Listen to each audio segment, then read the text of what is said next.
Conversar hoje com a responsável técnica pelo Unianálises, Júlia Spellmeier Tischer, e a gente vai falar sobre a nova legislação de rotulagem de alimentos que começou a valer neste domingo.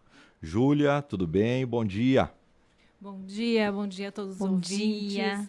Obrigada pela oportunidade de estar participando aqui do programa. Vamos lá, Júlia. Olha só, a gente te chamou, te convidou, porque novas regras para a rotulagem de alimentos no país entraram em vigor neste domingo. Além das mudanças na tabela de informações, tem também outras informações nutricionais e a novidade é a adoção de uma rotulagem nutricional frontal. Então, antes da gente explicar o que na prática isso funciona, para quem é leigo, quem vai só passar, vai comprar lá no supermercado, o que muda. Por que dessa mudança? Por que o rótulo do alimento, e também já estendo perguntando, todo e qualquer alimento que eu compro lá no supermercado vai ter uma nova rotulagem? Isso, essa mudança é destinada a alimentos embalados, né? Então, esses que a gente tem visto nas gôndolas dos supermercados e demais estabelecimentos, né? Essa legislação ela foi publicada 2 anos atrás, entrou em vigor, então, ontem, de fato, e a gente tem uma série de mudanças, né, nas embalagens que envolvem tanto a disposição, o conteúdo das informações, os nutrientes. Temos, a partir de agora, um selo de alerta dos constituintes que têm um alto teor e que podem ser prejudiciais à saúde, né? E até a disposição, a cor, o formato, o tamanho. Então, uma série de mudanças que acontecem a partir de agora. Tá? A gente tem ainda um tempo de adaptação, né, dependendo do tipo de alimento, né, e depois eu vou colocar isso um pouco mais. Mas o principal objetivo é trazer mais clareza de informação, né, de uma forma simples, clara e que, com isso, o consumidor possa ter escolhas mais conscientes. Importante, né, Aline? E daí o nosso ouvinte até tá liberado aí para interagir e participar com a gente. Eu brinco sempre que eu nunca leio a bula. As letras pequenas. A gente não costuma ler a bula, né? Eu, no máximo, olho o vencimento. A gente confia naquela empresa, naquele determinado produto, e a gente, no máximo, olha o vencimento do produto. Eu acho que a maioria deve agir muito parecido com a minha conduta. Não sei se está certo, eu até penso que não. Mas, Júlia, o que estava errado e o que de fato mudou? Tenta exemplificar para a gente. Então, em 2016, o IDEC, o Instituto Brasileiro de Defesa do Consumidor, fez uma pesquisa e realmente nessa pesquisa percebeu-se que 40% da população tinha dificuldade em interpretar as informações que constam no rótulo. Né? Então, a partir dali começou a haver um movimento para promover essas melhorias, né? E a Anvisa, então, há 6 anos que vem trabalhando em cima disso. Então, se montou um comitê de trabalho com representantes da sociedade civil, a academia, o setor produtivo, e aí se começou essas discussões, muito também inspirado no que os países vizinhos já adotavam, né, na América Latina, e então se propôs um modelo. Né? Houve uma consulta pública, inclusive, né? Teve mais de 80 mil contribuições, e a partir dali, então, a gente teve a publicação do que a gente hoje tem de regras para essa informação nutricional. O que muda, então, de fato? Né? São 3 pilares de mudanças. Tá? A gente tem mudança na tabela nutricional, a adoção de uma tabela, de uma rotulagem frontal, né, que são os selos de alerta, e também alterações nas alegações nutricionais. Tá? Então, começando pela tabela. Hoje a gente já tem uma tabela nos rótulos, né? Então todo mundo está acostumado a ver aquela tabela com os nutrientes informados, né? Então a gente tem lá valor energético, carboidratos, proteínas, gordura total, saturada, trans, as fibras alimentares e o sódio, né? Então temos hoje lá elencado então o teor de cada nutriente por porção. A partir de agora a gente também vai ter a informação por 100 gramas de produto. Né? E com essa informação, que é a inserção de uma coluna com essas informações adicionais, a gente consegue fazer comparação de produtos. Né? Então, eu tenho o valor em percentual de cada nutriente e isso vai permitir que o consumidor faça as escolhas. Eu consigo comparar, não mais só por porção, mas sim em 100 gramas. Tá? Então, essa é uma facilidade que foi implementada. Tá? Outra mudança na tabela foi a inclusão de açúcares totais. né? Nós não temos hoje essa informação nos rótulos. A gente tem somente de carboidratos, né? Então, a partir de agora, a gente vai ter o teor de açúcares totais e açúcares adicionados, né? O que são os açúcares? São todos os mono e disacarídeos presentes nos alimentos, né? E a gente precisa fazer uma avaliação do que é açúcar natural presente no alimento e o que foi adicionado intencionalmente, né? Para conferir o sabor doce, a textura no processo de produção do alimento, tá? Então, isso também foi uma grande mudança, né? Também tivemos alteração dos valores de referência diários, que também são reportados na tabela, e há regras para cores, né? Então, hoje a cor é preta, com fundo branco, já para trazer contraste, para ter legibilidade da informação, né? E isso tudo está padronizado nessas regras da rotulagem, tá?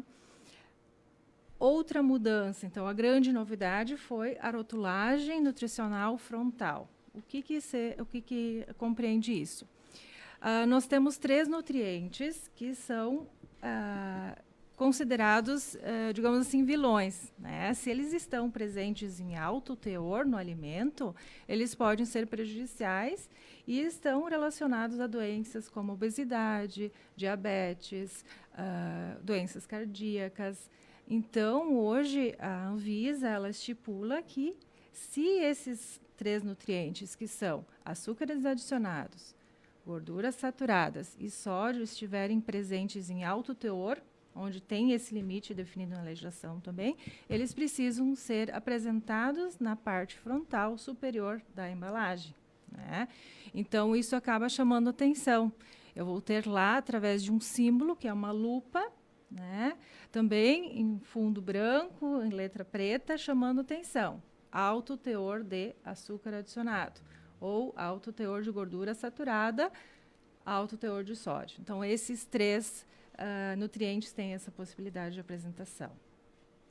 É importante, o Moisés fazia uma referência antes de não ler, às vezes até porque é difícil de ler, né, de visualizar, e às vezes difícil de entender. Pelo que a gente percebe, então, vai ficar mais fácil de ver, de achar, de compreender para quem é leigo. Por exemplo, só na tua fala do açúcar, a gente já fica assim, antes de tu explicar o que era do próprio alimento, o que foi adicionado, quem é leigo já fica pensando, tá, já não entendi. Isso muda ou isso segue igual? A gente tem que ter o mínimo de informação para entender cada um desses nutrientes. A gente tem agora uma facilidade de compreensão, né? Porque antes eu precisava consultar a tabela para ter esse entendimento. Agora eu tenho já na parte frontal a informação, né? Então, por exemplo, se eu pegar um produto líquido, né, um refrigerante, eu tenho lá uma especificação que a partir de 7,5 gramas por 100 gramas de açúcar adicionado, eu preciso trazer essa informação para frente do produto, né? Então, eu não preciso fazer o cálculo, né? Eu já vou estar lá indicado. Um refrigerante que tem, por exemplo, 10% de açúcar adicionado. Eu vou ter essa especificação na parte frontal. Alto teor de açúcar adicionado. E a partir disso, dependendo do meu estilo de vida, da minha restrição alimentar, eu vou optar por consumir aquele produto ou a frequência que eu vou fazer o consumo dele, né? Então, chama atenção, né? A ideia é realmente sinalizar que, a partir daquelas informações, eu preciso fazer escolhas mais saudáveis. Isso vale para todos os produtos? Sim, todos os produtos. E a gente tem um tempo de adequação, né? A gente tem, a partir de agora, então, começou a valer, a partir de ontem, os produtos que já estão no mercado, eles podem permanecer até 1 ano. Os produtos novos que estão sendo lançados, obrigatoriamente, já devem seguir as novas regras. Tá? E a gente tem, então, 2 anos para a agricultura familiar fazer essa adequação e 3 anos para bebidas não alcoólicas em embalagens retornáveis, né? Então, eles têm um tempo de adequação um pouquinho maior. Então, a gente ainda vai encontrar por um período essas embalagens, por óbvio, no mercado, mas logo muda. E aí, a pergunta do Moisés também me faz pensar o seguinte, o que eu compro embalado, né? Arroz, feijão, também tem essa alteração, além do pão, do biscoito, todos esses produtos passam por essa alteração? Sim, todos passam. Tem alguns que são dispensados, como, por exemplo, vegetais, cereais, né? Então, tem alguma linha de produtos que não tem essa obrigatoriedade, mas a grande maioria, sim. Né? E o que a gente vê que mais impacta realmente são os produtos processados. Um biscoito, por exemplo. Isso. Muito bem. Nós tivemos aqui já algumas pautas tratando sobre isso, já tivemos uma evolução, mas tratando, por exemplo, das pessoas que têm intolerância ao glúten, à lactose, nessa busca de informação que nos últimos anos já mudou um pouquinho essa visão de como encontrar essa informação. Antes, temos uma informação das ruas, Moisés Elian, se eu formular minha pergunta? Exatamente, que não é boa. 8h54, nós temos acidente com morte. Luiz Fernando Sen. Exatamente, Moisés. Muito bom dia para você que nos acompanha, ouvintes da Independente. Infelizmente, a notícia não é boa não, Moisés. Eu trago a informação de um grave acidente aqui na RSC 453, linha São Rafael, em Cruzeiro do Sul, próximo ao CTG Pagos de São Rafael. Por aqui, uma colisão frontal envolvendo um veículo Etios na cor prata, de placas IVS 3076 de Lajeado, e também um caminhão Mercedes-Benz Atego câmera fria com placas de Arroio do Meio. Segundo informações colhidas aqui no local, é de que este caminhão Atego Mercedes-Benz de Arroio do Meio trafegava no sentido Lajeado-Venâncio da 453, momento em que este veículo Etios de cor prata, de placas IVS 3076, trafegava no sentido Venâncio-Lajeado e acabou abrindo para fazer uma ultrapassagem e colidindo frontalmente com este caminhão Mercedes-Benz Atego com placas de Arroio do Meio. Bom, Moisés, a cena aqui não é nada boa.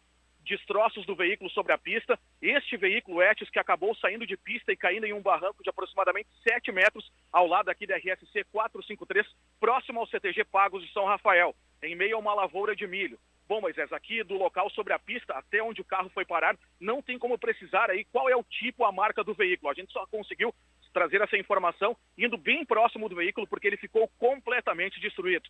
E informação que eu trago para a nossa audiência de que o condutor deste veículo Etios de placa IVS 3076 de Lajeado veio a óbito no local, está aqui ainda o veículo, como também o corpo, e a passageira deste veículo ela foi encaminhada para atendimento hospitalar com ferimentos leves, mas ela relatava muitas dores no peito e na barriga. É a informação que a gente traz para a nossa audiência, e referente ao motorista e ao caroneiro deste caminhão Mercedes-Benz Atego com placas de Arroio do Meio, o condutor foi encaminhado para a UPA com ferimentos leves e o caroneiro nada sofreu. Bom, o caminhão encontra-se aqui às margens da rodovia e o veículo Etios encontra-se em meia lavoura de milho. Mas ainda muitos destroços deste veículo estão sobre a pista e neste momento ela está sendo intercalada. Para quem trafega em ambos os sentidos da 453, linha São Rafael em Cruzeiro do Sul, próximo ao CTG Pagos de São Rafael, o trânsito é somente em meia pista na operação Pare e Siga, o que está gerando lentidão em ambos os sentidos da rodovia, Moisés. Muito obrigado, Luiz Fernando. Que péssima notícia, né? A gente, infelizmente, informa esse acidente com morte envolvendo um Etios e também um Atego. O condutor do Etios morre no local. 8:03, Aline Silva. Vamos continuar aqui com a Júlia Spellmaier, do Unianálises da Univates. Isso, a pergunta que eu fazia para a Júlia justamente é essa, se esse tipo de informação para esse público, né, intolerantes à lactose ou então a PLV, que é a proteína do leite, de vaca, ou até mesmo glúten, muda alguma coisa ou a informação como vinha segue desta forma? Segue dessa forma. Nós temos mudanças nas alegações nutricionais somente ainda. Né? A alegação nutricional ela é voluntária, ela continua sendo voluntária, mas as alegações são todas relacionadas a alimentos, a nutrientes que trazem algum benefício à saúde. Né? Então, hoje só tem alguns detalhes que devem ser observados em relação ao selo, né? Para não haver conflito da informação. A parte de alergênicos, a parte de intolerâncias continuam com as mesmas regras, não houve alteração. Já foi ao mercado, Júlia? Foi ao mercado ontem para conferir? Tu é da área, né? Tu Sim. deve ter ido conferir. Já temos produtos? Olha, como a legislação entra em vigor, entrou em vigor ontem, então a gente ainda tem essa adequação. Porque o que acontece? Até então estava em vigor a legislação antiga, né? RDC 360 de 2003. Então, estaria em desacordo quem já teria se adequado, né? A partir de agora que vale a nova, então o setor produtivo ainda está se organizando. A gente também viu esse movimento no laboratório, né, do setor produtivo analisar os seus produtos, né, principalmente em relação aos açúcares, que não havia esse ensaio na rotina, esse mapeamento, né? Então, hoje, eles precisam fazer ou o estudo através das fichas técnicas, das formulações que compõem aquele produto, ou através de análises laboratoriais, né? Então, também foi um desafio para a gente, da área de laboratório, né? Atender toda essa gama de produtos, né? Nós tínhamos esses ensaios para a parte de origem animal, e agora a gente tem toda a linha de processados, panificação, origem vegetal, né, bebidas, e também tivemos, né, que fazer essas adequações para atender essa demanda. Outra questão importante a ser colocada é que a gente viu um movimento também da indústria para rever os seus produtos, suas formulações, para também evitar o selo, né? Então, a gente viu um movimento assim, do setor de pesquisa e desenvolvimento, das indústrias, de fazer testes, de tentar reduzir os teores de sódio, de açúcar adicionados, né, para tornar o produto mais saudável e também não ter aquela rotulagem frontal, né, que é o selo de advertência. Então, isso também a gente vê de uma forma bem positiva. Perfeito. Aguardamos, então. Não é a ideia da entrevista, mas muita gente da audiência deve comer produto vencido aí. Pode comer produto vencido, Júlia? Não pode. Não pode. Nem um dia, Júlia. Assim, um dia e meio. Não, tu sabe que as pessoas, elas normalizam isso, né? Eu como um iogurte vencido, eu tomo um refrigerante vencido, esse produto aqui vencido. Não, isso aí não dá nada. Então, a vida de prateleira, ela também é feita, essa estimativa, através de testes, né, que a gente chama de shelf life. Então, são uma série de testes microbiológicos, físico-químicos e sensoriais, que o objetivo é realmente avaliar se aquele produto mantém as propriedades do dia que ele foi fabricado até o dia de vencimento, né? Então, a partir da data de vencimento, eu não garanto as propriedades do produto. Quem nunca, né? Quem nunca? Porque a gente cria várias teorias embasadas em nada e acredita nelas, né? Mas vai ser o ontem. Faz só 2 dias. Não. Venceu agora, faz um mês. Ai, que loucura. Remédio velho. Não, aí não, né? Acontece. É raro, mas acontece muito. Não, lamentavelmente. Lamentavelmente, A gente ri porque acontece muito. Mas a gente vê agora também nos supermercados um movimento mais interessante, né? Alguns já sinalizando que o produto tem 1 semana, 10 dias para vencer, né? E aí você tem ali um prazo de consumo que você compra, coloca na prateleira de casa e daqui a pouco tá vencido, né? Isso. Vamos agradecer a participação da Júlia e certamente essa é uma pauta que a gente volta a falar logo ali. Obrigada, Júlia. Obrigada a vocês. Júlia Spellmeier-Tischer participando com a gente, ela é do Unianálises da Univates Aline Silva.